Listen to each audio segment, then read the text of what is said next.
Halo, halo, halo. Selamat pagi, selamat siang, selamat malam semuanya dan selamat datang di podcast Environment Experiment.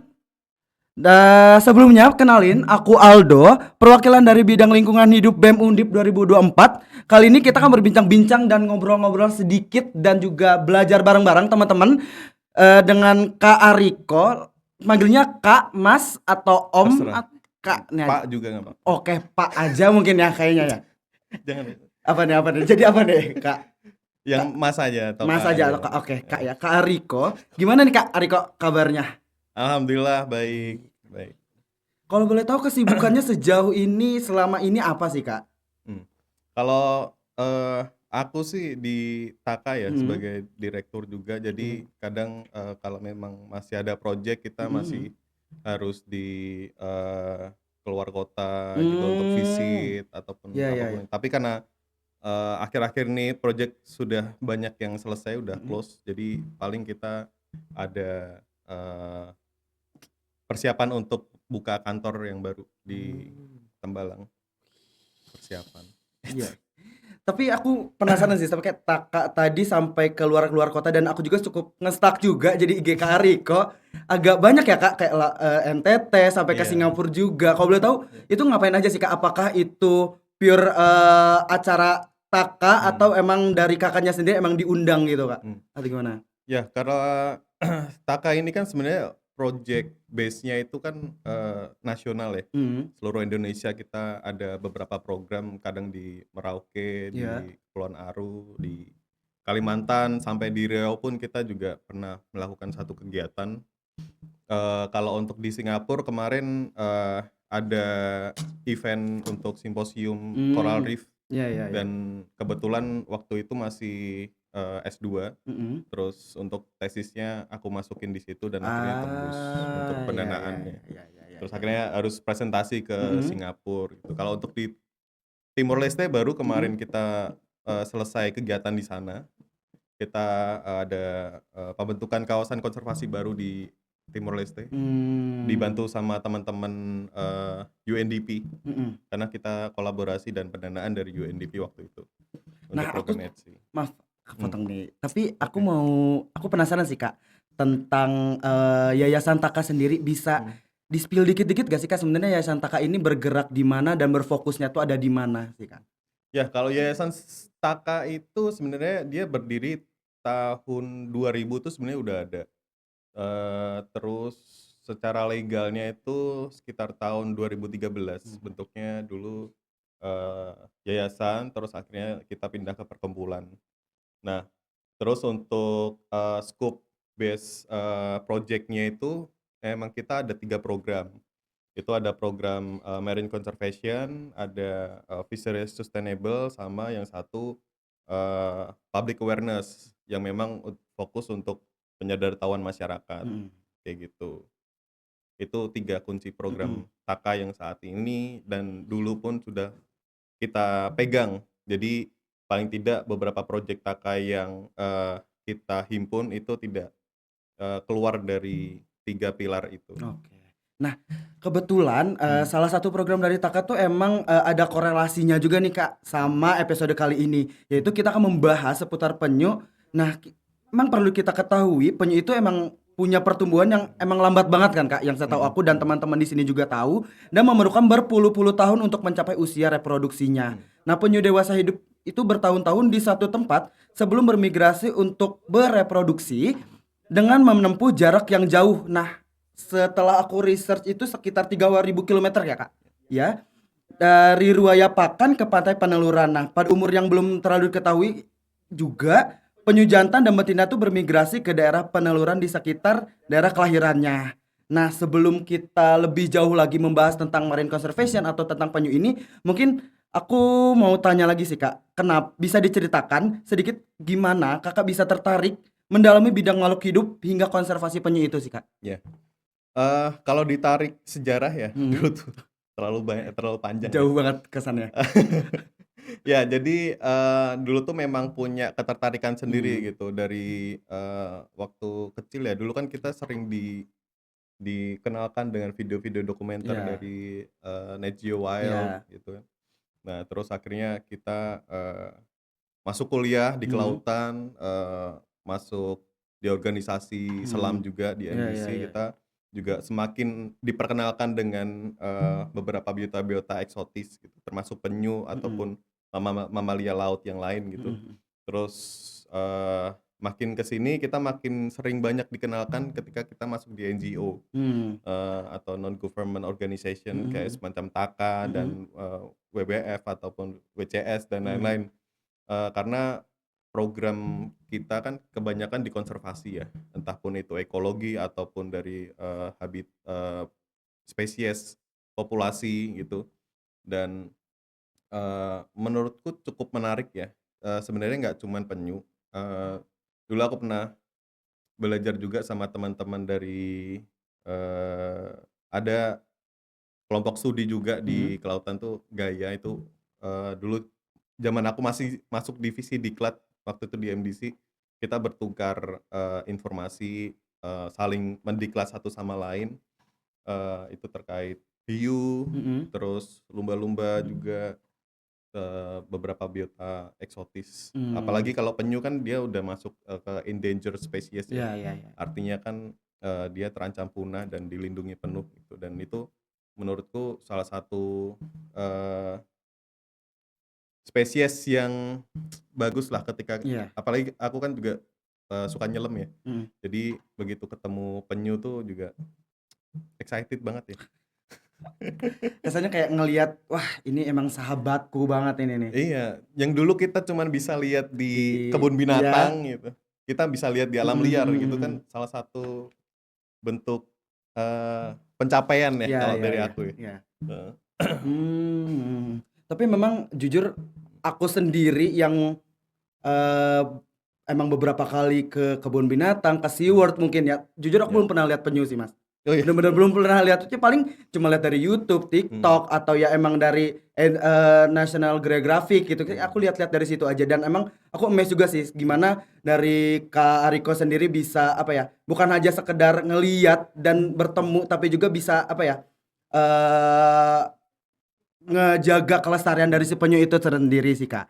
Nah, aku mau nanya sih, Kak, eee, kurang lebih penyu itu kan bertelur tuh bisa sampai 100 telur kan, Kak. mhm Itu tuh bener-bener jumlah yang banyak banget dibandingkan beberapa hewan yang bertelur kayak di darat, mhm. kayak ayam, Iya. burung, bebek, kayak paling cuma 5 6 paling Mhm banyak kan segitu, tapi kan, mhm penyu sendiri tuh sampai 100 gitu, Kak. mhm Nah nah, penyu-penyu itu tuh di penangkaran atau konservasi yang diawasi oleh Yayasan Taka ini tuh sama dengan jumlah segitu atau mhm. kayak bisa lebih sedikit atau lebih banyak dan apa faktor-faktor yang mempengaruhi, jumlah dari si telur itu bisa lebih sedikit atau bisa lebih banyak, Kak? Mhm. Ya, sejujurnya kalau untuk Yayasan Taka sendiri, kita jarang yang memang ada program untuk konservasi penyu secara Mhm. langsung gitu. Iya Tapi iya. biasanya, kalau di Alor, di NTT, kita Mhm. ada site juga di sana.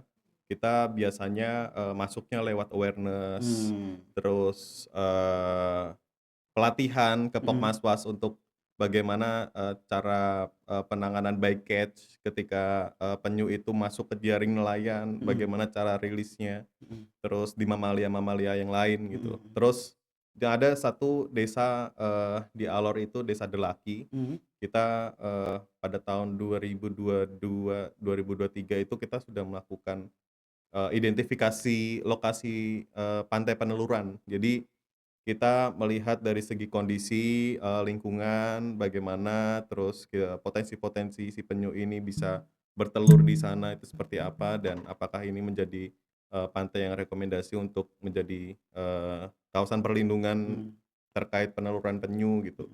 Tapi kalau untuk, eee apa, bertelurnya penyu Mhm. itu biasanya dia ada masa pemijahan yang paling tinggi, puncaknya. Mhm. Tergantung, dari, kapannya atau dari jenisnya Mhm. biasanya. Dan kalau memang itu masih udah masa di puncak berarti, kadang bisa lebih dari 100 atau around 100 Ah, gitu. ya ya ya ya ya. Kalau boleh tahu sih, Mas, karena tadi aku sempet denger gimana jenisnya juga, emang dari penyu sendiri tuh ada berapa jenis sih, Mas? Karena aku, bener-bener belum tahu ada berapa jenis penyu gitu yang ada di Mhm Indonesia mhm dan mungkin yang emang lumrah ada di Indonesia. Itu ada berapa sih Mas kalau boleh tahu? Kalau di dunia itu Mhm. ada 7 jenis 7. dan 6 jenisnya ada di Indonesia. Jadi kita perlu bangga ya sebagai Ya ya orang ya. Indonesia karena dari ketujuh jenis yang ada di Mhm. dunia, 6 jenisnya ada di Indonesia. Itu kalau kebanyakan, jenis penyu tuh ada belimbing, Mhm. tempayan, ada, sisik, Iya. pipih, ada penyu hijau, terus ada satu lagi penyu lekang, Mmm. ya itu. Itu yang ada di Mmm. Indonesia karena Iya kan iya. 6. Nah, aku penasaran juga nih Mas, aku sempat nonton satu kartun yang emang ada penyunya nih Mas, Mmm, Nemo nih kebetulan. iya. Nah, aku penasaran emang, penyu sendiri emang bermigrasi sampai jauh banget dan biasanya kalau dari di Indonesia sendiri sih Mas, Mhm, eee, penyu sendiri tuh bermigrasi dari mana ke mana sih Mas?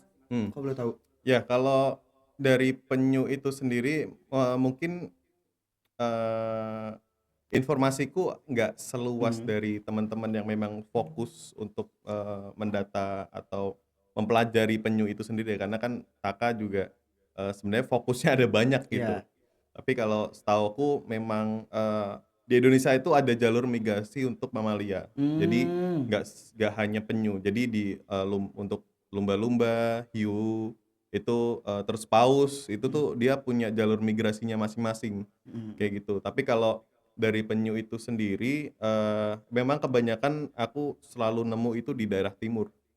Ya, Mmm, mhm mhm. sebenarnya di potensi di Jawa itu tuh sebenarnya ada juga, cuman nggak sebanyak ketika kita menemukan di, timur gitu. Ibaratnya, ketika kita nyelam, di Jawa ataupun kita main ke pantai itu, kalau misalkan ada, penyu ya memang itu salah satu hal yang wah Iya gitu. iya. Tapi kalau di timur ataupun di daerah Paloh, Mhm. itu mungkin ketemu penyu tuh adalah hal yang wajar ya, karena Mmm. sudah saking banyaknya Mhm penyu mhm. di sana gitu. Iya iya iya iya Itu iya sih. iya. Nah, aku mau nanya sih, Mas, tentang, tantangan terberat, saat penyu masih dalam telur Mhm, sampai penyu tersebut tuh netas gitu. Karena mhm, emang yang kita ketahui, telur penyu yang dihasilkan tuh sebenarnya kan banyak banget tadi, sampai mhm, 100 bahkan bisa lebih dari 100 telur. mhm, Nah, tapi justru itu penyu tuh salah satu hewan yang emang terancam punah di Indonesia. mhm, Nah, tantangannya tuh apa sih, Mas? ya, mungkin aku akan berbicara dari sisi, eee, tingkat keberhasilannya Iya. dulu ya. Karena, penyu ini kan sangat rentan gitu Mhm dibanding, dari biota-biota laut yang lain. Karena dari dia sebelum bertelur mhm. sampai dia menjadi tukik Nah, ataupun sampai menjadi dewasa itu mhm kan tantangannya sangat banyak nih, mhm. sangat besar. Ketika dia sebelum bertelur, ketika, eee, si ibu penyu itu atau induk penyu itu mendarat, itu kan juga faktor antropologi itu akan mempengaruhi. Mhm Karena, ketika, ada orang ataupun ada manusia yang, melihat dan mendekati biasanya, ada potensi dia akan stres. ah, Makanya penyu itu, lebih cenderung untuk dia melakukan aktivitas bertelur, mhm, itu malam hari. iya Makanya iya. teman-teman dari NGO biasanya melakukan monitoring ataupun instansi itu melakukan monitoring dari jam 11 malam ya, sudah melakukan operasi Mhm, sampai di subuh. mmm, Nah, itu biasanya susur pantai melakukan, monitoring gitu. Terus ketika sudah bertelur, ada banyak faktor keberhasilannya ya. Predasi, entah dari biawak atau dari burung, itu bisa memakan telurnya. Terus dari segi kompetisi, kompetisi artinya, eee, ketik energi yang paling besar dikeluarkan dari si tukik itu adalah ketika dia, eee, keluar dari cangkangnya mhm, untuk, menuju ke atas iya pasir, karena kan dia ditimbun ya, iya, ditimbun. Terus kompetisi dari teman-temannya yang lain, saudara-saudaranya yang lain ketika si tukik ini ada indikasi dia terlambat menetas, mhm, dia akan terhimpit oleh, telur-telur yang gagal. mmm, mhm, Makanya kandungan, tingkat oksigen di mhm dalam mhm, itu kan juga akan berkurang. Nah, itu banyak juga yang mmm, mhm, mengalami kematian gitu. mmm, Dan ketika dia udah berhasil di atas, nah predator itu kebanyakan makan. Terus, tingkat keberhasilannya juga, mungkin dari lingkungan. Dari lingkungan itu, mungkin dari segi medan dari si, pantainya juga Mhm, akan mempersulit si tukik untuk mhm mhm. bisa berjalan sampai ke laut gitu. Terus, dari segi lingkungan lagi kita bicara tentang suhu. Nah, kalau suhu itu kan, curah hujan aja Iya, cukup mempengaruhi keberhasilan si tukik itu bisa rilis gitu, mhm, ataupun, telur bisa menetas itu juga sangat mempengaruhi. Karena, makanya kebanyakan, kalau memang itu sudah di penangkaran biasanya ada inkubator untuk mmm, dia hangat mhm gitu. mhm. Biasanya, eee, apa, eee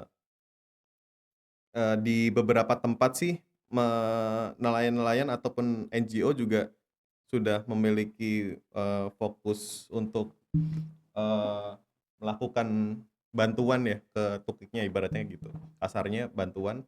Jadi telur yang sudah menetas diambil, terus dilakukan di, eee, sarang penetasan semi alami, Mhm, terus di penangkaran, setelah itu ditunggu sampai dia menetas, paling tidak mereka terjagalah dari segi iya, suhu, terus dari segi kedalaman, si sarangnya juga mhm, lebih lebih bisa diakalin daripada mhm. yang di awal, Ya ya ya, emang ada gitu. beberapa faktor juga dan Mhm, emang, yang aku highlight sih emang ada kayak kompetisi juga ternyata aku, mmm, baru tahu juga ternyata emang kompetisi antara si penyu untuk bisa naik ke, daratan mhm. pantainya itu emang agak sulit juga sampai akhirnya bisa berenang ke lautan pun berarti agak sulit juga ya Mas berarti itu? Ya, bisa sampai berenang pun juga predasi di Iya laut kan iya juga iya. akan menunggu Iya gitu, iya iya. seperti ikan-ikan Mhm besar, mhm. terus belum kalau misalkan dia kena jaring Mhm. nelayan. Begitu sampai dewasa pun juga Iya. ada potensi kan dari sampah lah, Mhm. dari jaring nelayan lah, dari, eee, biasanya kalau kebanyakan di tempat-tempat yang memang, banyak NGO yang beroperasi di Mhm. sana, dari nelayan sekitar juga udah, ini sih, Betul. udah tahu Mmm. bagaimana cara penanganan ketika ada penyu masuk jaring, Mhm. artinya kan itu adalah satu hal by catch gitu, Iya iya iya. tangkapan di luar target. Jadi harus dirilis, bagaimana cara rilisnya biasanya sudah dilatih. Iya iya. Itu pun juga, dibantu oleh teman-teman dari, pemerintahan kayak BKKPN, terus Loka, terus KCD Mhm. biasanya, kantor cabang dinas di beberapa tempat gitu, dari dinas kelautan perikanan, Oke kayak oke gitu oke sih. oke, iya. Nah, juga aku penasaran sih, Mas, sebenarnya ada kayak turn point-nya ketika, kenapa isu penyu ini tuh bisa yang bener-bener kayak, ini kayaknya kita harus, berbenah juga sih Mmm, mengenai isu ini. Karena, sesuatu pasti ada kayak, ada titik poin kayak, kayaknya kita harus berubah deh dan harus ada pergerakan. Nah, kalau boleh tahu dari si penyunya sendiri itu di kapan dan kayak ada di mana sih, Mas? mhm. Ya, karena, semua jenis penyu kan Mhm.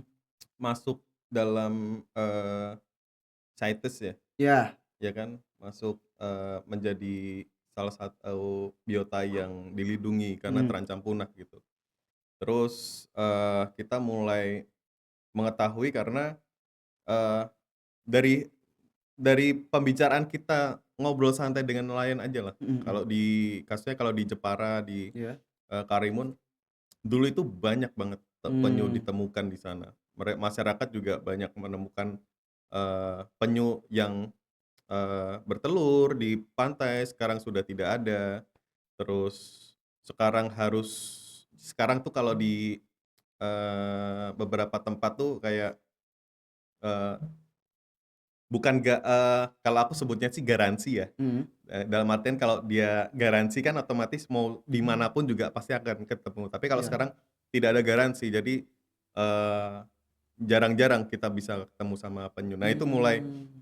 mulai ada, eee mulai ada indikasi bahwa penyu itu, mmm, mulai harus dilindungi. Mhm. Sebenarnya udah dilindungi dari lama, cuman, program yang harus digencarkan itu adalah, eee, baik lagi ke penyertahuan masyarakat. Percuma Mmm. kita memiliki 1.000 program yang kita desain, tapi kalau misalkan dari masyarakat sendiri tidak mengetahui atau tidak memiliki kepedulian terhadap si penyu itu, ya sama aja. Karena kan eee, tidak mungkin, kita bisa melindungi secara satu kawasan penuh ya. Iya. Makanya kita ada beberapa program kolaborasi yang kita kolaborasikan dengan masyarakat sekitar khususnya nelayan ataupun Pokmaswas. Nah itu harapannya menjadi tonggak utama kita dalam, mengkonservasi dalam satu kawasan tersebut. Jadi makanya ketika kita bicara tentang konservasi, kita harus bicara tentang kolaborasi Mhm. dari multi pihak. Iya. Dari lapisan masyarakat, Pokmaswas, nelayan, Mhm.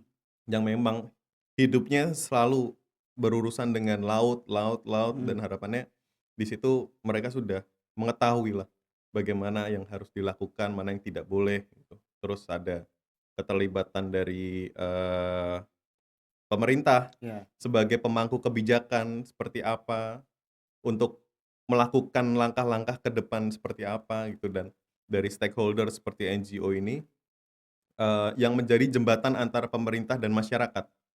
Jadi harapannya apapun yang, dicanangkan atau eee, strategikan oleh pemerintah itu akan bisa berdampak Mhm. juga ke masyarakat gitu, biasanya lewat dari NGO. Mhm. Cuman aku mau nanya sih, Mas, Mmm, sebenarnya sempat ada drama gak sih, Mas, antara kayak, lapisan masyarakat, mmm, pemerintah, dan juga NGO atau mungkin Yayasan Taka juga ketika ingin menyuarakan, isu ini kayak misalnya dari sikap pemerintahnya kayak, ya selama masih banyak ya tenang aja, atau dari mhm, masyarakat ya kami butuh penyu ini untuk keperluan ini, dan mhm, tapi ternyata bertentangan gitu antara NGO yang emang pengen ngebawa isu mhm, ini dan juga beberapa lapisan iya, masyarakatnya itu. iya. Biasanya kalau dari segi pemerintahan Mhm. itu, sebenarnya mereka sudah memiliki banyak program ya yang Mhm. memang berkonservasi. Cuman biasanya, pendekatan sosialnya itu yang harus lebih digencarkan. Dalam Mmm. arti kita tidak biasanya penyu itu adalah di beberapa tempat ya, adalah santapan adat yang paling lezat.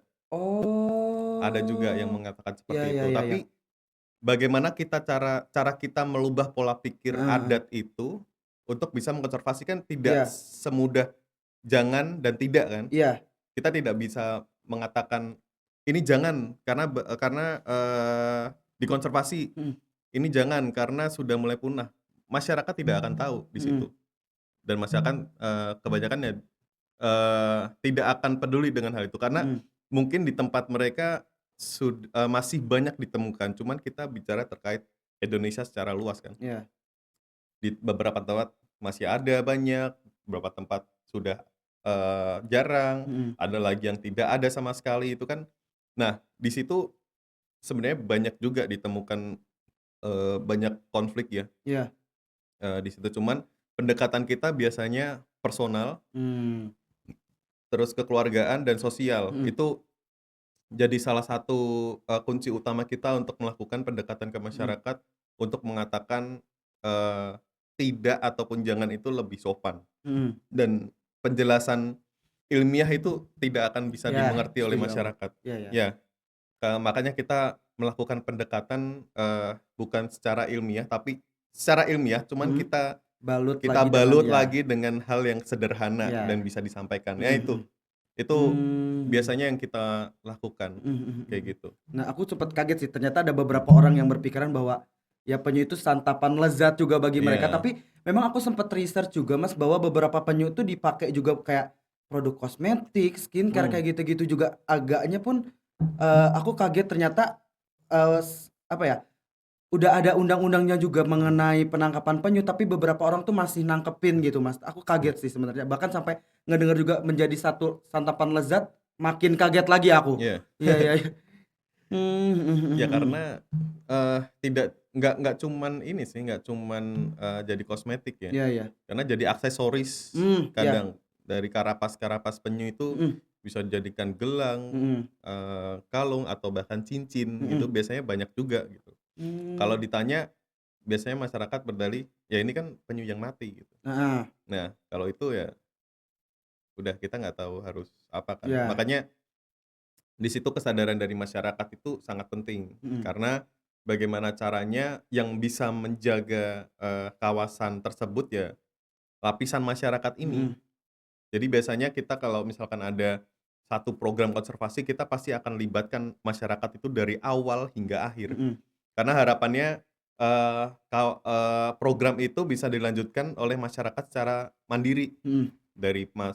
dari Pokmaswas ataupun, nelayan. Jadi rasa kepemilikan mereka terhadap program, rasa Mhm. kepemilikan mereka terhadap, kawasannya itu lebih lebih erat lagi, lebih luas lagi dan lebih, bagus lagi gitu. Kalau memang itu udah klop, Mhm. baru mereka mulai ada kesadaran, "Oh, ini ya ternyata ya." Karena penyu kan jadi salah satu, citra pariwisata juga yang Iya. bisa diangkat Iya di iya satu iya. daerah.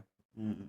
Nah, mungkin aku mau nanya-nanya nih, Mmm, Mas, sebenarnya gimana caranya tadi kan aku sempet denger bahwa, pendekatan ke si masyarakatnya itu mhm emang harus, secara ilmiah tapi dibalut dengan kayak sesederhana mungkin. Nah, mhm aku penasaran caranya tuh gimana, Mas? Karena kebetulan aku sendiri tuh memiliki program kerja juga yang mhm emang kayak sedikit sama lah, Mas. mhm Kita menyuarakan juga isu-isu yang ada di mhm lingkungan di sekitar kita dan juga bisa, apa ya, adanya kerjasama antara lapisan masyarakat, pemerintah, dan juga beberapa, bagian lainnya gitu. mhm. Nah, gimana cara kita, apa ya, mengemas hal tersebut menjadi satu hal yang menarik? Bukan hanya menarik tapi juga bisa, apa ya, membuka pikiran beberapa lapisan masyarakat juga Mhm. pemerintah gitu tuh, gimana Mas? Ya, kayak misal, kita katakanlah hal yang paling simpel adalah ikan gitu. Mhm.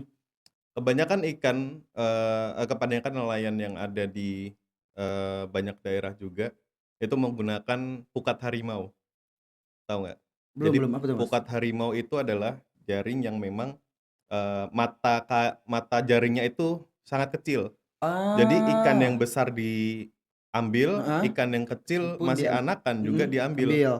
Nah, dulu masyarakat juga, belum mengetahui apa dampak dari pukat harimau itu. Mhm. Karena dari segi tangkapan pasti akan melimpah, Iya iya ya iya. kan? Pasti akan banyak gitu. Mhm. Tapi kalau dari segi ilmiah, kita pasti bisa mengatakan bahwa ikan yang anakan itu harus memiliki, jangka waktu sekian untuk mencapai dewasa, Iya, habis itu baru boleh ditangkap. diambil, Mhm. ukurannya berapa, itu Mhm. kan masyarakat juga nggak tahu, Iya. ya kan? Oke, gini aja, biasanya kita, pendekatannya, eee, kalau misalkan coba dibandingin dari tahun ke tahun, Pak, Mhm. eee, rata-rata pendapatan, pengambilan ikan dari tahun ke tahun menurun atau meningkat? Mmm. Menurun. Kalau misalkan nanti bilang menurun, coba kalau misalkan itu dari anakan, dibiarkan dulu beberapa tahun, Mhm. habis itu jadi besar, Mhm. kalau misalkan itu diambil, habis nggak, Pak? Gitu. Mhm. Biasanya, kita pakai analogi analogi sederhana. Kalau misalkan banyak anakan diambil, Mhm. mau anakannya 5 Iya. itu kan tetap enteng Mhm. istilahnya, tetap ringan. Mhm. Tapi kalau dari anakan itu dibiarkan dulu sampai besar, sampai dewasa, diambil lagi, itu beratkah atau masih ringan? Mhm. Nah, itu kan sebenarnya analogi Iya sederhana yang iya bisa iya. dipraktekkan untuk Iya. menjelaskan meskipun kita, "Oh, ini anakan harus jangka waktu segini nih, harus jangka waktu segini nih." Nah, daripada kita harus berdebat terkait ilmiah yang mungkin Mhm. masyarakat juga akan tidak terlalu konsen dan mungkin akan sulit memahami itu, ya Mhm. kita harus memakai analogi Oh, iya iya sederhana iya iya. kayak gitu. Dan bagusnya di Indonesia itu ada namanya SASI. SASI itu kawasan konservasi Iya? lindungi oleh masyarakat adat. Mmm. Jadi di beberapa daerah seperti di Ambon, Mhm. Maluku, dia ada namanya sistem buka tutup. Jadi kawasan tersebut tidak boleh ada kegiatan, penangkapan Mhm. atau masyarakat tidak boleh mengambil ikan di situ Mhm. dalam beberapa tahun. Setelah itu ada namanya pembukaan SASI. Setelah itu baru masyarakat Mmm. berbondong-bondong Iya iya untuk iya iya bisa iya iya iya. mengambil. Nah, setelah itu dihitung beberapa jangka Mhm. waktu gitu. Setelah itu selesai, udah masyarakat nggak boleh ngambil lagi nih, Iya. biar disimpan dulu Mhm. ibaratnya. Nah, biasanya peraturan-peraturan itu sudah tertuang dalam peraturan adat, Mhm. dan sanksinya pun adalah sanksi adat. Ketika dalam masa penutupan itu ada yang mengambil, Mhm. biasanya disuruh korban babi, Iya. korban sapi yang memang itu nilainya mungkin akan memberatkan dari nelayan gitu kan. Iya. Nah itu, sekarang di Mmm, Indonesia, eee, sebenarnya itu udah lama, cuman itu jadi salah satu bentuk contoh yang memang bisa diterapkan di beberapa tempat gitu. mhm, Karena di beberapa NGO juga, eee, juga sudah melakukan dan membentuk SASI itu sendiri ke iya, masyarakat. Kalau di Alor khususnya di Taka sendiri, itu di Alor ada namanya, apa ya, kayak Haji Mulung, mmm, itu sama juga iya iya, konsepnya seperti itu. Jadi, eee apa, di kawasan konservasi itu ditutup dulu, iya, habis itu beberapa saat tidak boleh ada kegiatan penangkapan di situ, setelah itu begitu, eee, dalam satu waktu udah dibuka, baru mhm, masyarakat dibebaskan mengambil hasil, mhm mhm sumber daya mhm, ikan yang iya ada di iya sana, iya iya iya iya. kayak gitu. Nah, ini sih, aku sempet penasaran, ini nih Mas, di tahun, beberapa tahun ke belakang itu Mhm sempet naik hashtag Save the Turtle, mhm seingetku.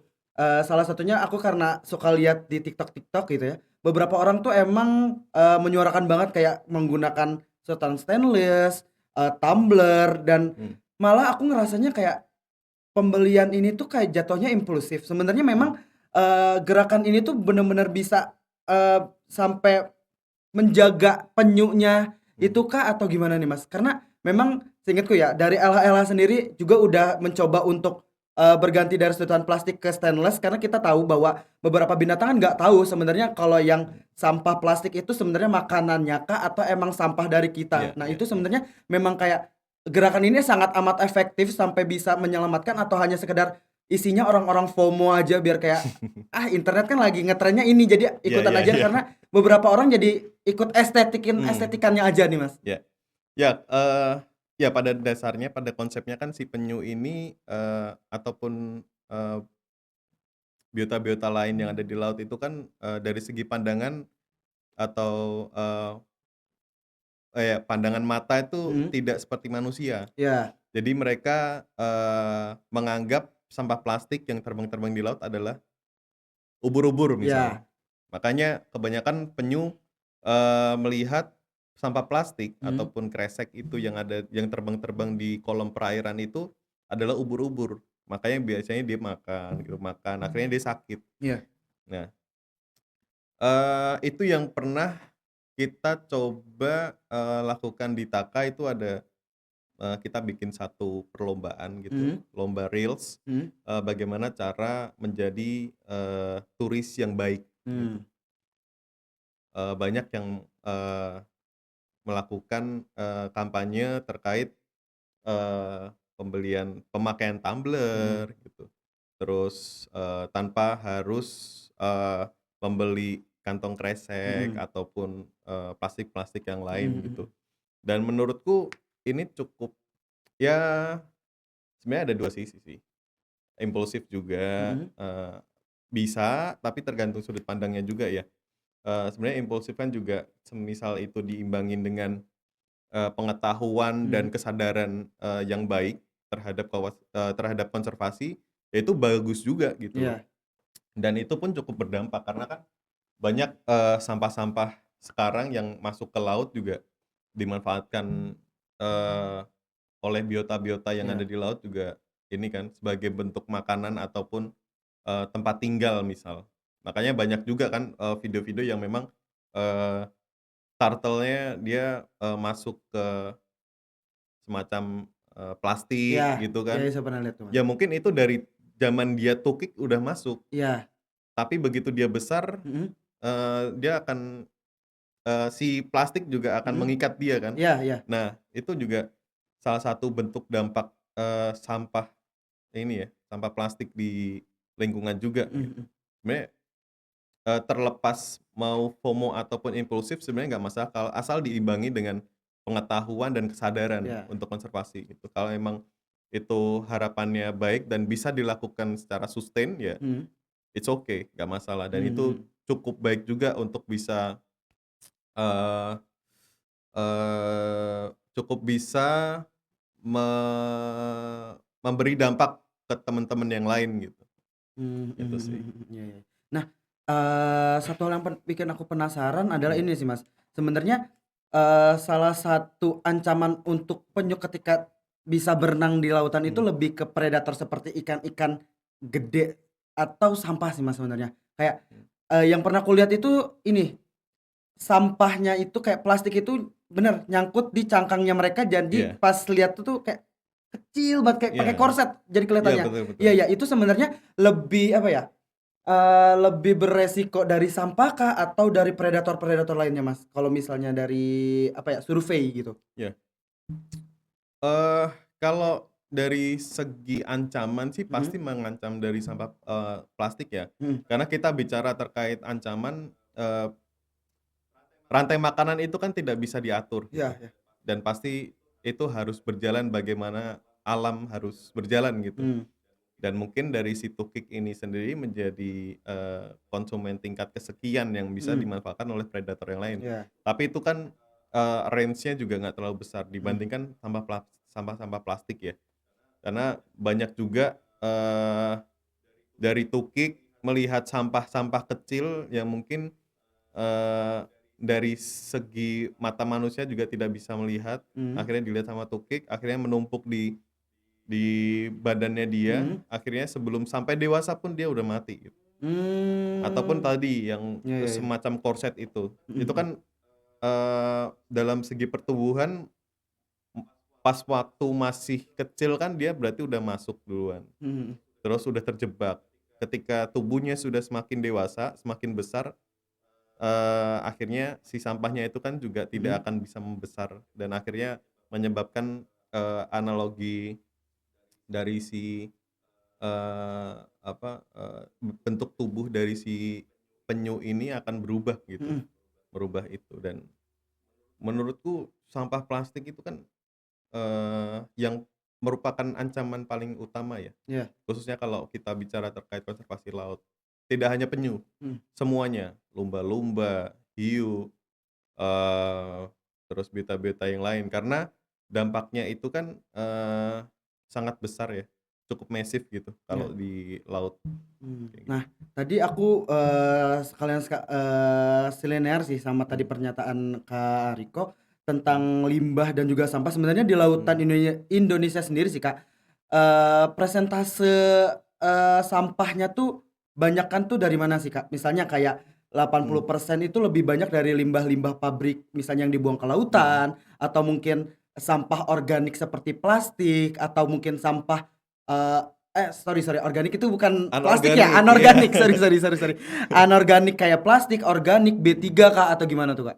Iya, jadi tiap tahun itu kita ada program, PFON. Mhm, Jadi, kita melakukan pendataan sampah di, beberapa tempat khususnya di Semarang. mhm, Jadi dari hasil pendataan kita, khususnya di sampah pantai ya, kita iya, katakan sampah pantai dulu.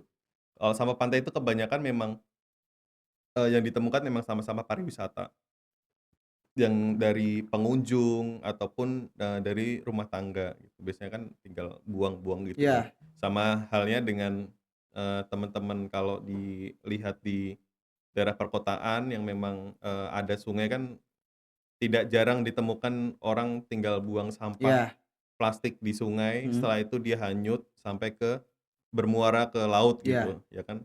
Nah, otomatis di situ, bisa kita katakan, sekitar ya around 60 sampai 70% sampah yang memang ada di, laut ya mhm, memang hasil dari sampah rumah tangga ataupun sampah mmm, pariwisata iya, gitu. iya, iya, iya, iya, iya, Kadang kan makanya, kalau kemarin tuh, di beberapa tempat juga kesadaran dari pariwisata sebenarnya sudah ada.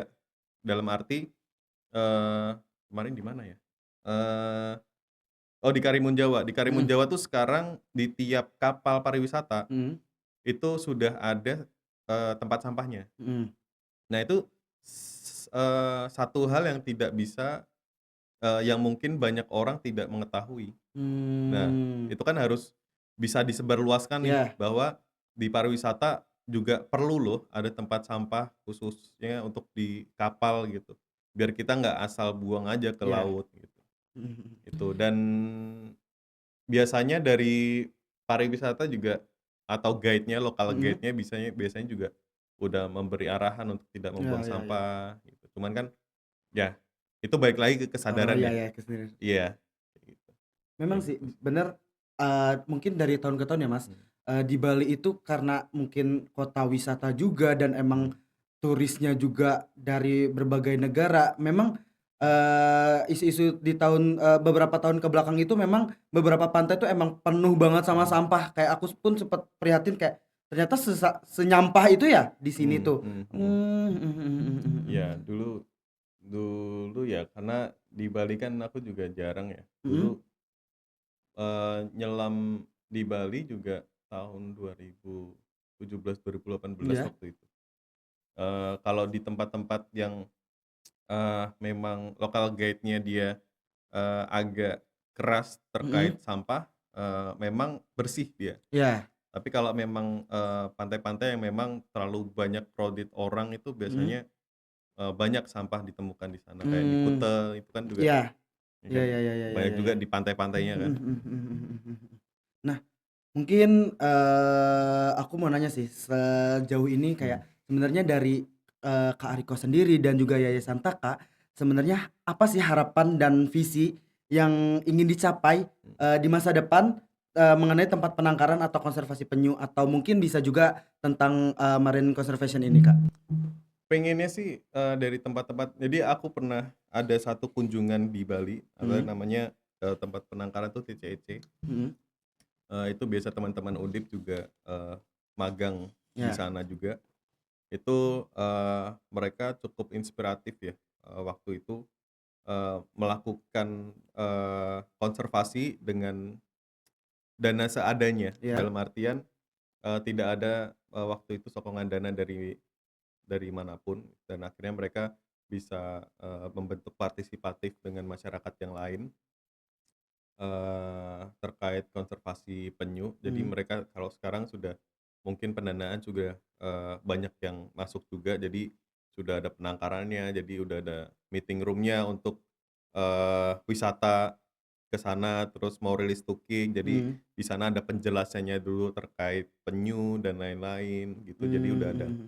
ini juga dan harapannya ini bisa dilanjutkan oleh teman-teman, di manapun gitu dan mungkin, eee, udah banyak juga yang, mempraktekkan hal Iya. tersebut dan sudah lama juga berjalan, dan harapannya, kalau aku sih lebih ke masyarakat ya, Mmm, bukan ke penangkaran. Karena penangkaran aku pasti, eee, mereka juga sudah satu visi iya gitu karena namanya penangkaran pasti dia memiliki kesadaran dan, potensi untuk melakukan suatu program konservasi penyu iya. gitu.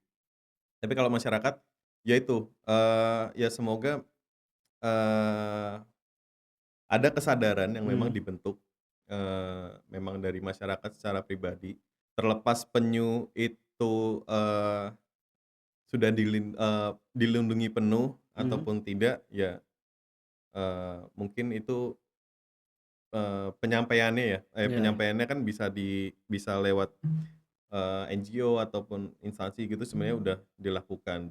Cuman sudah dilindungi pun masih sering banget dimanfaatkan iya, gitu loh. Dalam arti, kita perlu sadari penyu itu, keberadaannya sudah semakin menurun mhm, dan kalau kita tidak menjaga secara bersama-sama ya siapa lagi yang akan menjaga oh, gitu ya, mhm. itu sih. Nah nah, sebenarnya kita sempat bikin survei Mhm, kecil-kecilan sih, Mas, tentang topik hari ini dan mmm. bisa juga sekalian kita tanya-tanya juga, ada beberapa pertanyaan nih. Oh iya, Iya iya iya. ada Q&A-nya ya? Sebenarnya aku mau nanya masih sedikit banget sih ini sebenarnya, tapi aku pengen nanya sih, Mas, Mhm. ada beberapa temen-temen itu masih bingung sebenarnya NGO itu apa? Jujur Oh, aku pun masih, awam banget sebenarnya iya iya, NGO itu apa sih, Mas? Nah, bisa dijelasin lebih detailnya kan tentang NGO itu sebenarnya apa sih, Mas? iya. Dulu aku ada di posisi teman-teman sekalian. Mhm, Jadi, aku sebenarnya nggak tahu dulu NGO mhm, itu seperti apa, iya, cara kerjanya mereka seperti apa, dan iya. apa kerjanya gitu, Nah, ya kan. Tapi begitu aku masuk di NGO, oh ternyata ini yang aku tidak tahu gitu. mhm, Nah, ini yang sebenarnya sedang kita maksimalkan untuk kita bisa masuk ke ranah mahasiswa Mhm, untuk awareness gitu. Jadi untuk pengetahuan juga iya, sebenarnya NGO ini loh yang memang iya, pekerjaannya itu masih, relate untuk di teman-teman kelautan perikanan mhm, ataupun di teman-teman yang lain gitu. Karena iya, NGO kan luas sebenarnya. iya, iya, NGO itu non government organization, mhm, jadi, swadaya masyarakat seperti, lembaga ataupun, eee, organisasi masyarakat yang memang, tidak, yang memang memiliki tujuan atau visi tertentu gitu. mhm, Kalau khususnya di Taka, itu memang tujuannya kan terkait konservasi, mhm, perikanan, terus, penyadaran masyarakat. iya, Jadi, eee, apa yang kita lakukan biasanya by mmm, project. Jadi, dari teman-teman di luar gitu, lembaga-lembaga luar kayak mhm, UNDP, FAO gitu, mungkin teman-teman sudah familiar dengan, hal tersebut.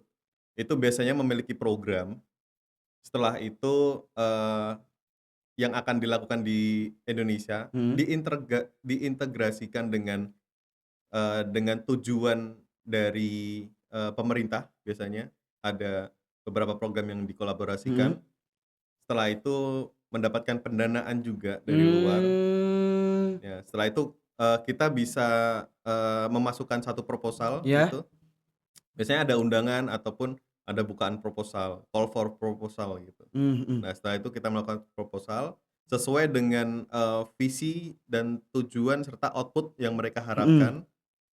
Setelah itu kita mendapatkan, nah, kita ini sebagai implementator lapangan mhm, yang melakukan, hal-hal tersebut, paling tidak output dari apa yang mereka harapkan itu mhm, tercapai. ya, Nah, itu kita di situ dan mmm, ya kita, kalau NGO sendiri itu sih cara cara kerja kita seperti itu. mhm, mhm, Biasanya, ataupun bisa aja, kita melakukan satu program yang diinisiasi oleh kita sendiri, mhm, setelah itu kita implementasikan di lapangan secara mhm, mandiri, mhm. itu juga ada juga gitu. Mmm, mhm, mhm, Kita mhm. juga kayak gitu Ya, ya, juga. ya, ya, ya, ya, ya. Nah, kalau boleh tahu sebenarnya di NGO sendiri, Kakak sendiri kan Mhm. aku, anggap sebagai NGO juga kan, Kak. Iya, Nah, selain Kakak sendiri nih, Kak, sebenarnya ada lagi nggak sih, Kak, yang emang berfokus ke marine conservation kah atau gimana, mhm. Kak? Iya, Ada nggak? ada juga, kayak misal WCS, Mhm, WWF itu salah mhm, satu NGO juga yang ada di Indonesia, mhm, terus CTC, mhm, CI, Konservasi mhm, mhm, Indonesia kalau teman-teman tahu, terus, CTC itu Coral Triangle. mhm. Terus ada CTI, ada banyak sih NGO yang ada di Indonesia ini Iya, sebenarnya ada banyak. iya, iya, iya, Kayak, ya WWF kan jadi salah satu yang mungkin teman-teman sudah familiar lah, iya, ya kan? Eee, Programnya entah di marine, entah di mhm, terestrial kan juga ada iya, terkait perlindungan, orang utan, mhm, badak, iya, gajah, dan lain-lain. Kalau di kita sebenarnya, ya tadi salah satu mhm, beberapa mhm, mhm. contohnya ya, Iya, iya, kalau di iya. Indonesia. Nah, sebelum aku tutup mungkin Mhm, ya, Kak, sebenarnya ada closing statement nggak sih dari Kak Ariko sendiri tentang kayak marine conservation atau lebih ke mengingatkan lagi ke para penonton mhm, juga mhm, tentang kesadaran atau awareness atau iya. gimana nih? Iya, eee, kalau pesan ya sebenarnya kita sebagai anak muda ya, memiliki potensi yang luar biasa untuk, bisa berkontribusi lebih jauh terhadap, konservasi khususnya di konservasi laut gitu. Dan harapannya, banyak teman-teman atau anak-anak muda yang lain bisa, memiliki kesadaran dan, kesadartahuan khususnya dan, pengetahuan untuk bagaimana cara mengkonservasi atau Mmm, melindungi, daerah yang paling terdekat teman-teman aja deh iya, gitu. Ataupun kalau memang tidak ada laut ya cukup lingkungan dulu aja. iya, Sesimpel membuang sampah di tempat sampah, terus, tidak banyak, melakukan pembelian kantong plastik, itu iya, kan satu hal yang simpel dan mudah yang mhm, bisa dilakukan. Itu apakah itu bentuk konservasi? Ya, itu salah satu bentuk konservasi. Nah, mhm, harapannya dari situ, dari kesadaran sudah mulai terbentuk, artinya, dari yang paling muda pun sudah mengetahui, bisa berimpact ke masyarakat yang lebih Ah, luas ya gitu, ya ya ya ya ya. itu. Nah, mungkin aku mau ngucapin makasih banget, Mhm. ke Kak Ariko atas waktunya dan juga jadi berbincang-bincang dan juga Mhm. bertukar ilmu juga di Iya sini iya nih, Kak. iya. Karena, jujur aku masih awam banget mengenai, Mhm. marine conservation ini dan juga penyu itu sendiri itu gimana dan, izinkan aku tarik kesimpulan sih, Kak, bahwa, Mhm. marine conservation ini memang butuh kesadaran dan juga awareness dari banyaknya lapisan dari masyarakat, kita sebagai akademisi dan juga pemerintah dan juga, bahwa, kita nggak bisa nyepelein, mengenai, isu ini dan juga kita harus terus, apa ya, memantau gimana, konservasi ini bisa berjalan dan aku mau ngucapin terima kasih lagi ke Kak Iya, Ariko dan juga, ke terima kasih. teman-teman juga, semisalnya, dari penonton pengen tanya-tanya tentang marine conservation mungkin bisa chat ke mana nih, Kak? Ke Yayasan Takanya atau Iya, langsung DM ke IG-nya Kak Ariko aja? ya boleh ke DM ke mana aja, ke DM-ku, boleh ke DM ke IG Taka juga boleh, tapi Oke paling oke. enggak kalau memang, tanya-tanya, ke DM Taka juga Oke, lebih sip. ini. Jadi Karena nantinya kita akan, kemarin udah banyak ngobrol juga dari mhm, teman-teman BEM juga, mungkin ada beberapa program yang bisa kita kolaborasikan oke. nantinya untuk khususnya untuk lingkungan hidup ya. Ya ya Karena ya. kita juga, pengen masuk lagi ke mahasiswa dan Ya, ke Jawa Tengah mhm khususnya, jadi harapannya, dari teman-teman yang lain itu bisa memiliki kesadartahuan yang bagus juga dan mhm. memiliki pengalaman lah paling tidak Ya untuk, ya ya. bagaimana cara mengkonservasi kawasan itu dari yang lingkup kecil dulu. Ya ya ya ya. Nah, mungkin aku benar-benar nantikan juga sih Ya. kolaborasi-kolaborasi lain antara Taka dan juga kita semua di sini. Mungkin aku tutup, jadi selamat pagi, selamat siang, dan selamat malam teman-temannya. See you.